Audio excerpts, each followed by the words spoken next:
വികസന വേദിയുടെ പുതിയ എപ്പിസോഡിലേക്ക് പ്രിയ പ്രേക്ഷകർക്ക് സ്വാഗതം. മെഴുവേലി പഞ്ചായത്തിലെ വികസന ചർച്ചകളാണ് ഈ എപ്പിസോഡിൽ നമ്മൾ ചർച്ച ചെയ്യുന്നത്. വികസന രൂപരേഖ മെഴുവേലി പഞ്ചായത്ത് ഭരണാധികാരികൾക്ക് സമർപ്പിക്കുക എന്നുള്ളതാണ് ലക്ഷ്യം. ഈ ഗ്രാമത്തിന്റെ വികസനത്തെക്കുറിച്ച് തീരുമാനിക്കേണ്ടതും ഏത് തരത്തിലുള്ള വികസനമാണ് വരേണ്ടതെന്നുള്ളതും ഈ ഗ്രാമത്തിലെ നിവാസികളാണ് തീരുമാനിക്കേണ്ടത്. അതിനാണ് തുടക്കം കുറിച്ചിരിക്കുന്നത്. ആദ്യമായിട്ട് മനുഷ്യ വ്യക്തികൾക്ക് വേണ്ടി ഏറ്റവും ബേസിക് ആയിട്ടുള്ളത് ജലമാണ്. ഇന്നും കേരള വാട്ടർ അതോറിറ്റിയുടെ ജലം ഇവിടെ കിട്ടുക എന്ന് പറയുന്നത് ഹാർഡ്ലി ഒരു 10-12 ദിവസമാണ് മന്ത്ലി കിട്ടുന്നത്. അപ്പോൾ എന്താണ് നമുക്ക് പ്രയോജനം? ആ വരുന്ന വെള്ളം അതിനകത്ത് ചെളി, അഴുക്കുകൾ, ഹൈ എമൗണ്ട് ഓഫ് ക്ലോറിൻ, അങ്ങനെ ഒരു രീതിയിലും, അതായത് നമുക്കൊരു തുണി കഴിയാൻ പോലും കൊള്ളാത്ത വെള്ളമാണ്. കർഷകന് കൃഷി ചെയ്യാൻ ജലമില്ല, ആവശ്യത്തിനുള്ള ഉപദേശങ്ങളില്ല കൃഷി ഓഫീസിൽ നിന്ന് തന്നെ. ഇവിടെ ഇപ്പൊ കാണുന്നുണ്ട് ഏരിയകളെല്ലാം കൃഷി പഴുത്തും അങ്ങനെയൊക്കെ പോകുന്നു. അവർക്കൊരു സപ്പോർട്ടില്ല. നമുക്കൊരു സുസ്ഥിരമായ വികസനം അതിപ്പോ ഹെൽത്തിലായാലും എല്ലായിടത്തും ഉണ്ടാകണം. കർഷകരുടെ ഒരു കൂട്ടായ്മ തന്നെ അതിനുണ്ടാകണം. പക്ഷെ നമ്മുടെ റിപ്പോർട്ടിനകത്ത് ഇത് ഉൾപ്പെടുത്തി കാർഷിക മേഖലയെ സമ്പുഷ്ടമാക്കാൻ വേണ്ടിയിട്ടുള്ള തീർച്ചയായിട്ടും പിന്നെ ഒരു മൊത്തത്തിൽ ഒരു പറഞ്ഞല്ലോ പഞ്ചായത്ത് സൂചിപ്പിച്ചത് ഒരു സമഗ്രമായ വികസന കാഴ്ചപ്പാട്. മെഴുവേലി പഞ്ചായത്തിലെ വിസ്തീർണത്തിൽ 1/4 ഭാഗം നിലങ്ങളാണ്. ഈ 1/4 ഭാഗം നിലങ്ങളിൽ ഏതാണ്ട് 95% നിലങ്ങളും തരിശു ഭൂമിയായി കിടക്കുകയാണ്. ആ സ്ഥിതി മാറി നല്ല കാർഷിക മേഖലയ്ക്ക് ഊന്നൽ നൽകേണ്ടതാണ്. ഇന്ന് തമിഴ്നാട്ടിൽ നിന്നും അതുപോലെ തന്നെ അന്യ സംസ്ഥാനങ്ങളിൽ നിന്നും കെമിക്കൽ ചേർത്ത ആരോഗ്യത്തിന് ഹാനികരമായ രീതിയിലുള്ള പാലാണ് ഈ പഞ്ചായത്തിൽ 90% ഉപയോഗിക്കുന്നത്. ആ സ്ഥിതിക്കൊരു മാറ്റം വന്നെങ്കിൽ മാത്രമേ മെഴുവേലിയുടെ ആരോഗ്യ മേഖല സംതൃപ്തിയാകുകയുള്ളൂ. അതുപോലെ തന്നെ നാമേ കാണുന്ന കെട്ടിടം 10-25 വർഷങ്ങൾക്ക് മുമ്പ് മെഴുവേലി പഞ്ചായത്ത് കേരള സർക്കാർ നിർമ്മിച്ചതാണ്. എന്നാൽ ഈ കെട്ടിടം ഇന്ന് വളരെ ശോചനീയമായ അവസ്ഥയാണ് ഈ കെട്ടിടത്തിനുള്ളത്. ഈ കെട്ടിടങ്ങളെല്ലാം ഒരു സൈഡിലേക്ക് മാറ്റി അങ്ങ് പുറകു ഭാഗത്തോട്ട് പോയാൽ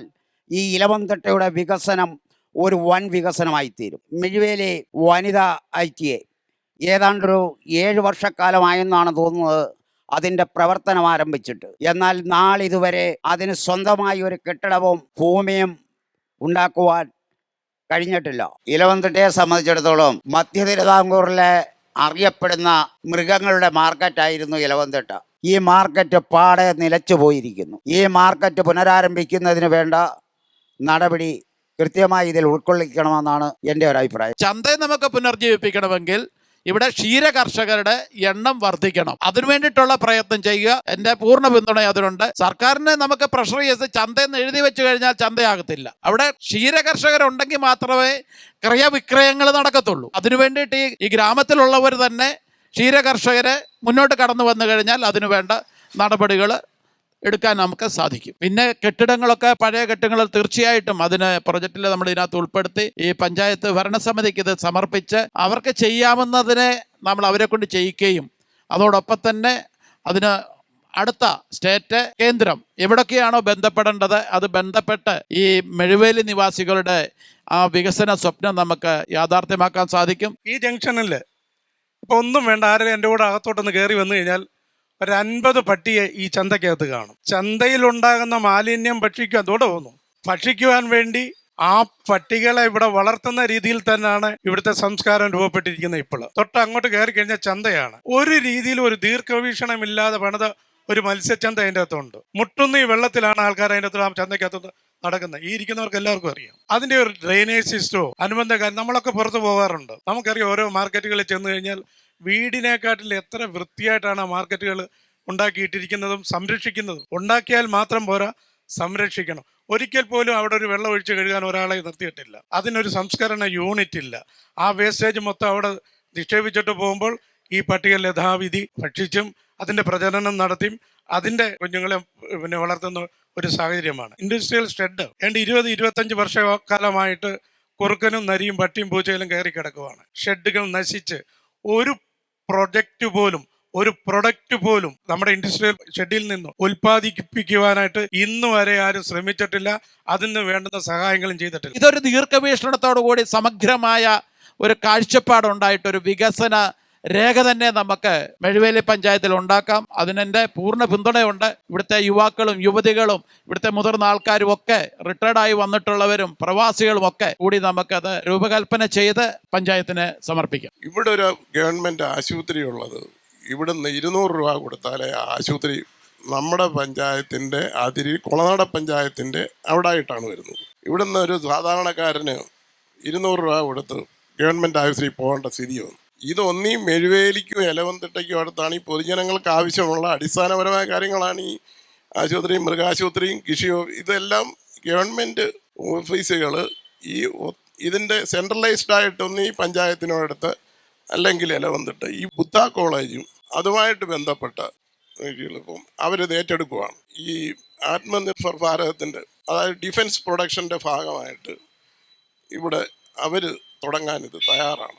കുറച്ച് സ്ഥലം കൂടെ കിട്ടിയാൽ മതി, 10 ഏക്കറിനകത്തൂടെ കിട്ടിയാൽ അവർ ഇവിടെ ഒരു കുറഞ്ഞത് ഒരു 500-നും 1000-നും ഇടയ്ക്ക് ആൾക്കാർക്ക് ജോലി കൊടുക്കത്തക്കവണ്ണമുള്ള സ്ഥാപനങ്ങൾ തുടങ്ങാൻ അവർ തയ്യാറാണ്. അവർ ഓൾറെഡി എഗ്രിമെൻ്റ് ആയിട്ടുണ്ട് ഈ കോളേജ് ഏറ്റെടുക്കാൻ. അവിടെ നമ്മുടെ ചെറുപ്പക്കാർക്ക് ജോലി ആണ് ഇപ്പം പ്രധാനമായിട്ടും ആവശ്യം. ഈ പഠിച്ചിറങ്ങുന്ന ഇവിടെ ഇഷ്ടം പോലെ ഈ IT ഫീൽഡിൽ പഠിച്ചിറങ്ങുന്ന പിള്ളേരുണ്ട്. അവർ IT പാർക്ക് തുടങ്ങാൻ തയ്യാറാണ്. സർക്കാരിനെ കൊണ്ട് IT പാർക്ക് തുടങ്ങുന്നതൊന്നും നമുക്കറിയാമല്ലോ, പ്രായോഗിക ബുദ്ധിമുട്ട് ഇവിടെ ഉണ്ട് കേരളത്തിൽ.